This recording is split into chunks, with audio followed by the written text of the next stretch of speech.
হে আল্লাহ, আমার আব্বুর কবর আযাব আপনি মাফ করে দেন, আমিন। দাঁড়া দাঁড়া মনি, কি ব্যাপার? এই গলা তো চেনা চেনা লাগছে, এটা তো আমার আব্বুর কণ্ঠ। যাস না বাবা, আমার কথাটা শোন। আব্বু, আপনি আপনি তো অনেক আগেই আমাদের ছেড়ে চলে গেছেন। তোর দোয়ায়, তোর সাদগায় আল্লাহ আমার অনেক গুনাহ মাফ করে দিয়েছেন, কিন্তু বাবা আমার বুকের উপর একটা বোঝা চেপে আছে, কিছুতেই নামাতে পারছি না। কিসের বোঝা আব্বু? কিসের কষ্ট পাচ্ছেন আপনি? আব্বু, আপনি বলেন, আমি আপনার জন্য কি করব বলেন। তুই আমার বোঝাটা একটু হালকা করে দে বাবা, আমাকে মুক্তি দে, মুক্তি দে। আব্বু, আব্বু আপনি থামলেন কেন? আব্বু, কি হলো আব্বু? আপনি কথা বলছেন না কেন?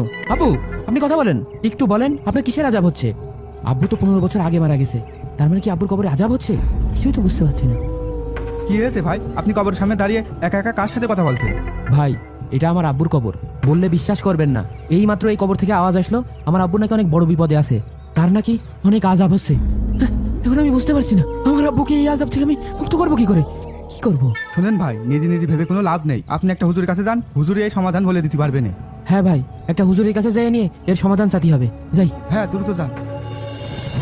হুজুর, হ্যাঁ? দাঁড়ান দাঁড়ান, আমি তো আপনার কাছেই যাচ্ছিলাম। আচ্ছা, আপনার মুখটা এরকম শুকনো শুকনো লাগছে কে? হুজুর, কালকে দুপুরে আব্বুর কবর জিয়ারত করতে গেছিলাম, সূরা ফাতিহা পড়ে চলে আসছি, হঠাৎ কবর থেকে ভয়ঙ্কর আওয়াজ। আব্বু বলছে, মনি আমার কবরে খুব আযাব হচ্ছে। ইন্না লিল্লাহ। কিন্তু কি কারণে যে আযাব হচ্ছে এই কথাটা একবারের জন্য বললো না। এখন হুজুর, এই আযাব থেকে সে মুক্তি পাবে কি করে? কিছু একটা করেন হুজুর। আপনি একটা কথা বলেন তো, আপনার আব্বা কি কারো কাছে টাকা পয়সা, ঋণ টিন বা কারো হক টক আটকে রাখছিল, এরকম কিছু কি আপনার মনে পড়ে? না হুজুর, আমার আব্বু তো একদম ফ্রেশ মানুষ, আর্থিক লেনদেনে কোনো ঝামেলা ছিল না। তবে হ্যাঁ, বলেন বলেন। আজ থেকে 15 বছর আগে আমার আব্বা আমার চাচার সাথে গ্যাঞ্জাম করে। আমার আব্বা আমার চাচা জমি দিল না, আর আমার চাচা সেই রাগে রাগে বাড়িতে বেরিয়ে যায়। আজ 15 বছর হয়ে যাচ্ছে আমার চাচা আমার সাথে কথা হয় না, এখনো আমাদের পরিবারতে দূরী তারা। ও আচ্ছা, এই তো বিষয়টা খোলস হয়ে গেল। আপনি এক কাজ করেন, আপনি আপনার বাপের হয়ে আপনার চাচার কাছে যে মাপ চান, তাহলে কিছুটা হলেও আপনার বাপের কবর আযাব কম হবে। হুজুর, আমার চাচার সাথে 15 বছর ধরে কথা কইনি, এখন যদি তার সামনে যাই তার সাথে একটা ফাটাফাটি হয়ে যেতে পারে, আবার গায়েও হাত তুলতে পারে।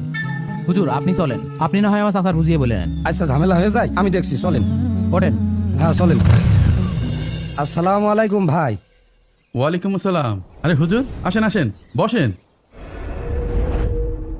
আরে আপনি কাকে নিয়ে আসছেন? আমি এদের মুখটা পর্যন্ত দেখতে চাই না।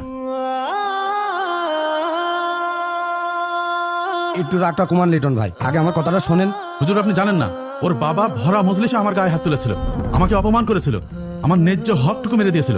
আমি মরণের আগ পর্যন্ত এ কথা ভুলবো না। চাচা, আমি ছোট মানুষ, আমার আব্বুর হয়ে আপনার পায়ে ধরে মাপ চাইতে এসেছি। তোর বাবা বেঁচে থাকতে একবারও খোঁজ নেয়নি, এখন মরে গেছে আর তুই আসছিস মাপ চাইতে? একটা কথা ভেবে দেখেন লিটন ভাই, রাগ তো আপনার বুকের ভিতর বোঝা হয়ে আছে 15 বছর ধরে।